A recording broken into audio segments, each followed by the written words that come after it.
2026ನೇ ಸಾಲಿನ ದ್ವಿತೀಯ ಪಿಯುಸಿ ಪರೀಕ್ಷೆ ಫೆಬ್ರವರಿ 28ರಿಂದ ಮಾರ್ಚ್ 17ರವರೆಗೆ ಪ್ರತಿದಿನ ಬೆಳಗ್ಗೆ 10ರಿಂದ ಮಧ್ಯಾಹ್ನ 1 ಗಂಟೆಯವರೆಗೆ ನಡೆಯಲಿದೆ ಎಂದು ಜಿಲ್ಲಾಧಿಕಾರಿ ಕೆಎಸ್ ಲತಾಕುಮಾರಿ ತಿಳಿಸಿದರು. ನಗರದ ಜಿಲ್ಲಾಧಿಕಾರಿ ಕಚೇರಿ ಸಭಾಂಗಣದಲ್ಲಿ ಮಾಧ್ಯಮದೊಂದಿಗೆ ಮಾತನಾಡಿ, ಹಾಸನ ಜಿಲ್ಲೆಯಲ್ಲಿ ಒಟ್ಟು 15,782 ಅಭ್ಯರ್ಥಿಗಳು ಪರೀಕ್ಷೆಗೆ ನೋಂದಾಯಿಸಿಕೊಂಡಿದ್ದಾರೆ. ಇವರಲ್ಲಿ 14,759 ಹೊಸ ವಿದ್ಯಾರ್ಥಿಗಳು, 305 ಖಾಸಗಿ ಅಭ್ಯರ್ಥಿಗಳು, 715 ಪುನರಾವರ್ತಿತರು ಹಾಗೂ 3 ಮಂದಿ ಫಲಿತಾಂಶ ಉನ್ನತೀಕರಣಕ್ಕಾಗಿ ಹಾಜರಾಗುತ್ತಿದ್ದಾರೆ.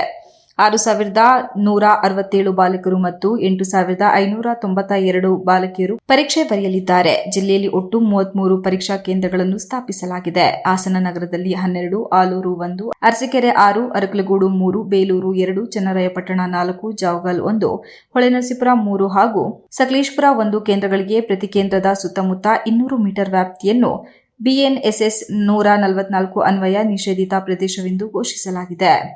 ಎಲ್ಲಾ ಕೇಂದ್ರಗಳಲ್ಲಿ ಪೊಲೀಸ್ ಬಂದೋಬಸ್ತ್ ವ್ಯವಸ್ಥೆ ಮಾಡಲಾಗಿದ್ದು, ಜೆರಾಕ್ಸ್ ಮತ್ತು ಸೈಬರ್ ಕೇಂದ್ರಗಳನ್ನು ತಾತ್ಕಾಲಿಕವಾಗಿ ಮುಚ್ಚುವಂತೆ ಆದೇಶಿಸಲಾಗಿದೆ. ಪರೀಕ್ಷೆಗಳ ಪಾರದರ್ಶಕತೆ ಮತ್ತು ಅಕ್ರಮ ತಡೆಗಟ್ಟುವ ಉದ್ದೇಶದಿಂದ ಎಲ್ಲಾ ಕೊಠಡಿಗಳಲ್ಲಿಯೂ ಸಿಸಿ ಕ್ಯಾಮೆರಾ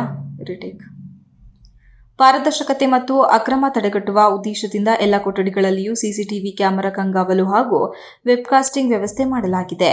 ಜಿಲ್ಲಾ ಹಾಗೂ ರಾಜ್ಯ ಮಟ್ಟದಲ್ಲಿ ನೇರ ವೀಕ್ಷಣೆ ವ್ಯವಸ್ಥೆ ಕಲ್ಪಿಸಲಾಗಿದೆ. ಪ್ರಶ್ನೆ ಪತ್ರಿಕೆಗಳ ಸುರಕ್ಷಿತ ವಿತರಣೆಗೆ ತಹಶೀಲ್ದಾರ್, ಕ್ಷೇತ್ರ ಶಿಕ್ಷಣಾಧಿಕಾರಿ ಹಾಗೂ ಪ್ರಾಂಶುಪಾಲರನ್ನು ಒಳಗೊಂಡ ತ್ರಿಸದಸ್ಯ ಸಮಿತಿ ರಚಿಸಲಾಗಿದೆ.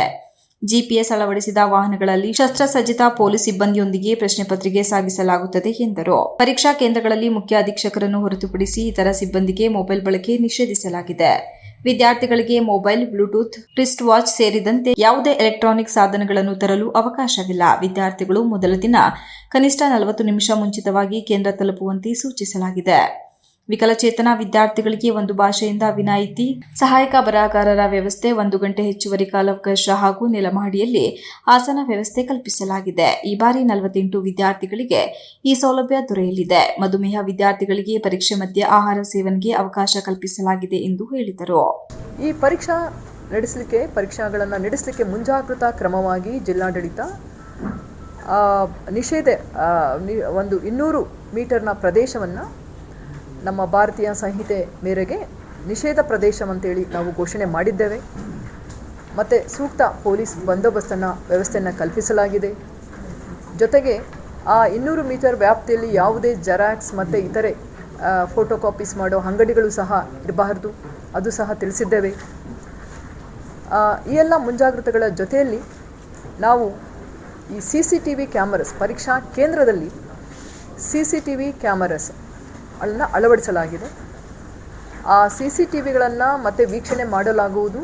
ಅದಕ್ಕೆ ನಮ್ಮ ಜಿಲ್ಲಾ ಪಂಚಾಯಿತಿಯ CO ಅವರ ಅಧ್ಯಕ್ಷತೆಯಲ್ಲಿ ವೆಬ್ಕಾಸ್ಟಿಂಗ್ ಅದನ್ನು ಪರಿಶೀಲನೆ ಸಹ ಮಾಡಬಹುದು. ವೆಬ್ಕಾಸ್ಟಿಂಗ್ ವ್ಯವಸ್ಥೆಯೂ ಸಹ ಇದೆ. Srinivas, TV 46 news Kannada, Hassan. You are watching TV 46 News Kannada.